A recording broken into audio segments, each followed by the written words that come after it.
it up.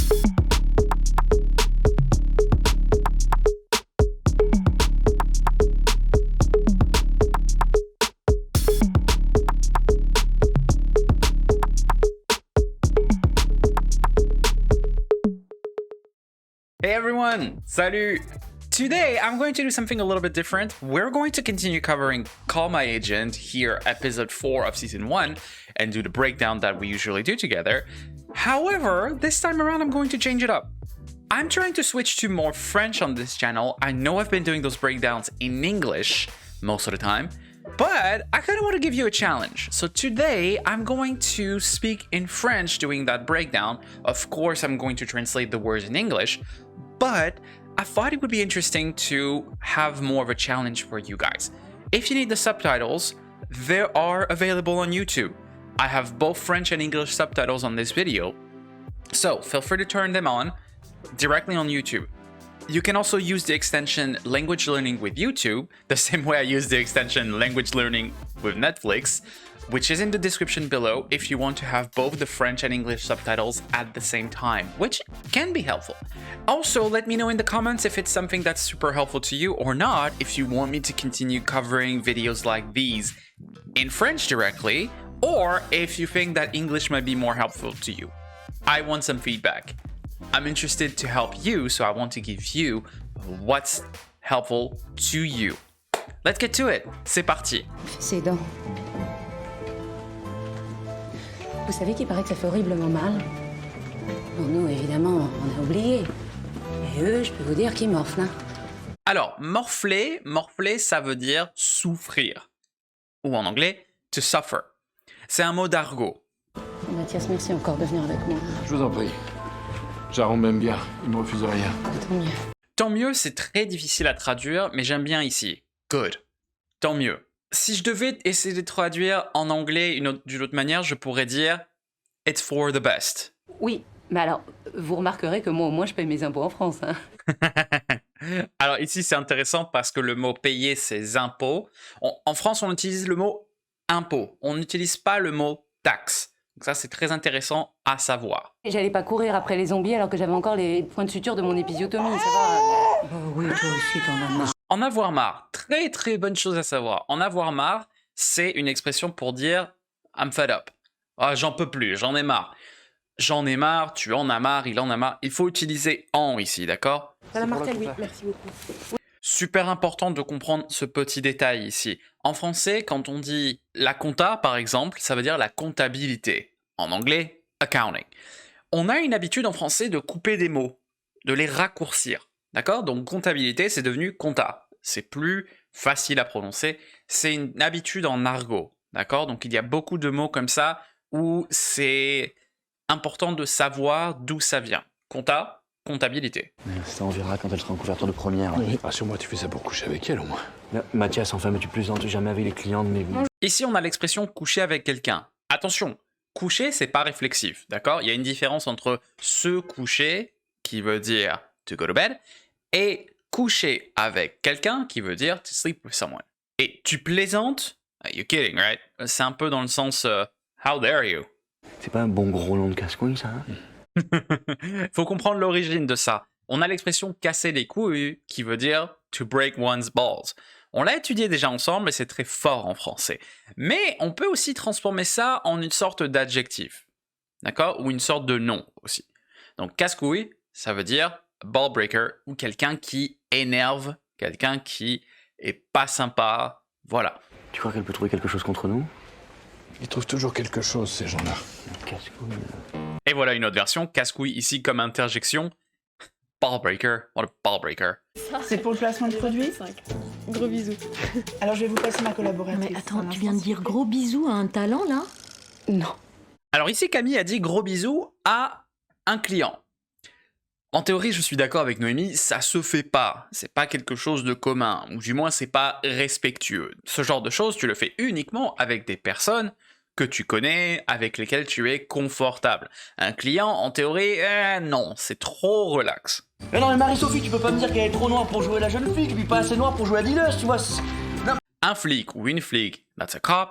Un dealer, une dealeuse, un mot qu'on a adapté de l'anglais, C'est intéressant de savoir que certains mots qui finissent en ER en anglais, on a adapté le son en français, d'accord? Dealer, a dealer, en français, un dealer, on entend la même chose en français avec EUR. C'est une sorte de terminaison qu'on a en français qui est très très similaire. Donc, en français, on a pris l'habitude d'adapter certains mots en anglais qui finissent en ER et de mettre à la place de ER, EUR. Et le problème, c'est que quand on met EUR pour un nom, la contrepartie féminine, c'est EUSE. Donc, un dealer, une dealeuse. Un stripteaseur, une stripteaseuse, par exemple. 3 castings refusés, qu'est-ce que c'est? Vous savez combien on a raté les castings Cécile de France au début? Un autre détail, on adapte certains mots qui sont pas communs en anglais. Par exemple ici, un casting. On n'utilise pas ça en anglais. Généralement, on dit une audition, an audition. Donc, c'est intéressant de voir que les Français prennent l'habitude de voler des mots en anglais et de les utiliser dans des contextes un petit peu différents. Parce que le verbe to cast, ça existe en anglais, mais un casting, c'est pas très commun en anglais. Par contre, en français, oui. Donc, il faut faire attention. Il y a certaines terminaisons, certains mots qu'on adapte de l'anglais, mais qu'on n'adapte pas correctement. Là, c'est un exemple parfait. Il souhaite créer un pôle d'agence artistique européenne. Bon, je lui ai touché un mot pour qu'il vous garde tous les 4. Toucher un mot en français, c'est l'équivalent en anglais de dire « to put in a good word ». Donc, ici, dans le contexte, je lui ai touché un mot pour qu'il vous garde tous les 4. I put in a good word so that he would keep you all 4. Pour regarder la vérité en face, les enfants, c'est reparti comme en 40. On va se faire bouffer par les cheveux. J'adore Arlette, je l'adore. Alors ici, il y a beaucoup de vocabulaire qui est intéressant. Par exemple, c'est reparti comme en 40. Quand on utilise une année, mais qu'on utilise juste les 2 derniers chiffres, généralement, on veut dire les années 1900. Donc si par exemple, je dis ici, c'est reparti comme en 40, it's like 1940 all over again. Se faire bouffer. Alors, il faut comprendre le mot bouffer. Bouffer, c'est un mot d'argot pour dire manger. Mais on a aussi se faire bouffer. Donc ici, c'est du passif. Se faire bouffer, to get eaten alive. Or basically, in context, you can infer to get invaded or to get eaten alive by. Les schleux, c'est une manière d'insulter les Allemands. Donc, en anglais, vous avez la même chose quand vous dites the Krauts. C'est pour dire les Allemands. Mais en français, l'équivalent, c'est les schleux. Andrea, il y a la Brancillon qui sort à peine de chez moi. Elle a débarqué à 7h du mat. Un petit détail qui n'a pas été traduit ici, il a dit « il y a la Brancillon qui sort de chez moi ». Ok, ce qui est intéressant à comprendre, c'est que des fois en français, on peut ajouter le ou la à côté du nom de famille de quelqu'un, et c'est une manière d'être un petit peu péjoratif. C'est une manière de ne pas respecter la personne. Ici, dans le contexte, ils n'aiment pas Mademoiselle Brancillon. Ils la détestent. Débarquer chez quelqu'un. Débarquer chez quelqu'un, ça veut dire arriver, mais plus avec force. Donc, c'est pas prévu. Le mat, ça c'est un autre mot qu'on a raccourci. Matin. 7h du mat, 7h du matin. Elle voulait vérifier mes costumes, savoir si ça correspondait bien avec mes frais. Donc elle va se pointer chez toi, c'est sûr. Se pointer chez quelqu'un, c'est une autre manière de dire débarquer ou arriver. Donc ici, avec l'idée de « she's going to get here ». Se pointer, c'est pas commun, c'est pas attendu. Je pourrais la mettre ce soir et t'inviter à dîner. Arrêtez, Andrea. Très intéressant de voir la dynamique ici.